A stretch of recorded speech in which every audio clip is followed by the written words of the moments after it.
The transport ship Calypso Verge drifted in the silent shadow of Sigma IX, a desolate world just outside the mapped region of the Asherin cluster. Officially, the ship was tasked with repairing a long-dead listening station orbiting the planet. Unofficially, the mission was a cover for deep retrieval, uncovering the remnants of an ancient alien broadcast that had started transmitting again after a millennium of silence. Captain Myra Callan hated secrets. She hated unknowns more. And everything about this mission whispered one thing: buried truths.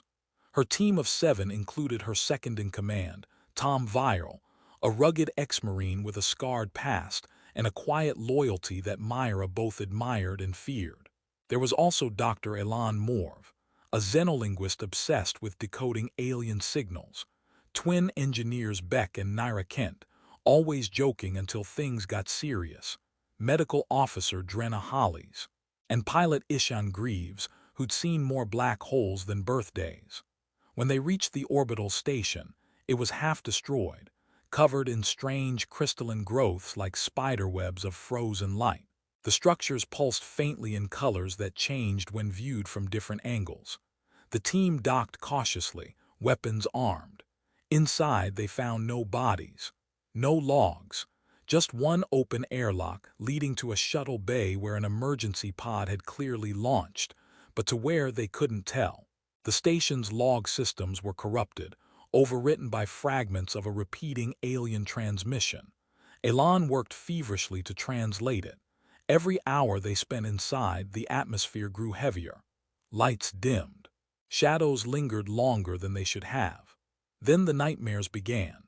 Each crew member started reporting vivid, identical dreams, vast webs stretching across dead planets, something massive moving just out of sight, eyes watching from the void. Drenna scanned their brains. All exhibited identical neural fluctuations during sleep. Something was getting into their minds. Elan cracked the signal's translation.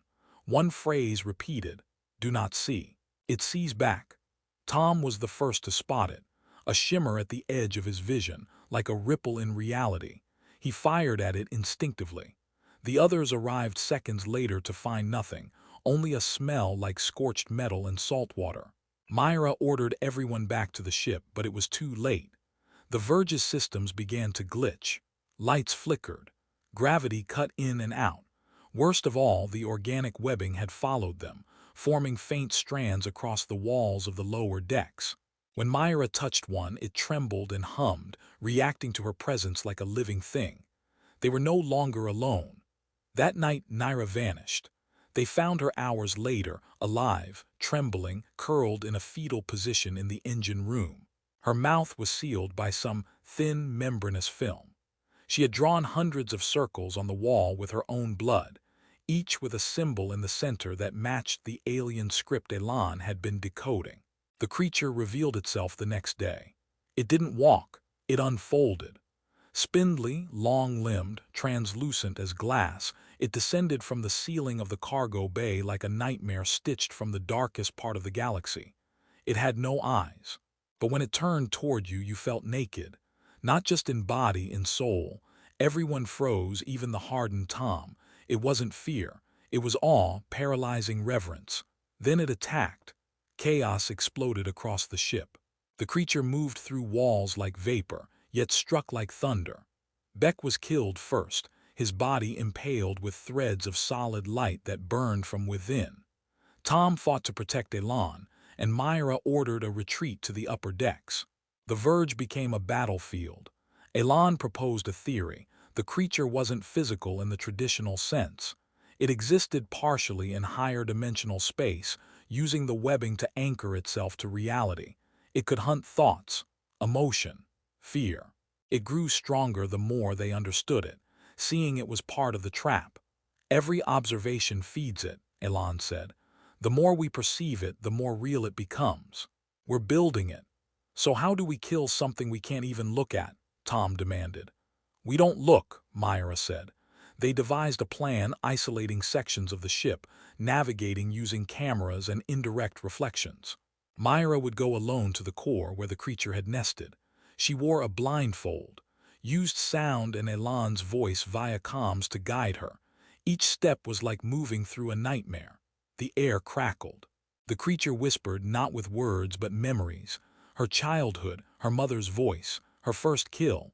It tried to drown her in herself, but Myra pressed forward, step by step, toward the core. She reached it. And there in the pulsing heart of the ship she saw, not with eyes but soul, the truth. The creature wasn't just a predator. It was a remnant of something older, a sentient data field from the age before the galaxies had form.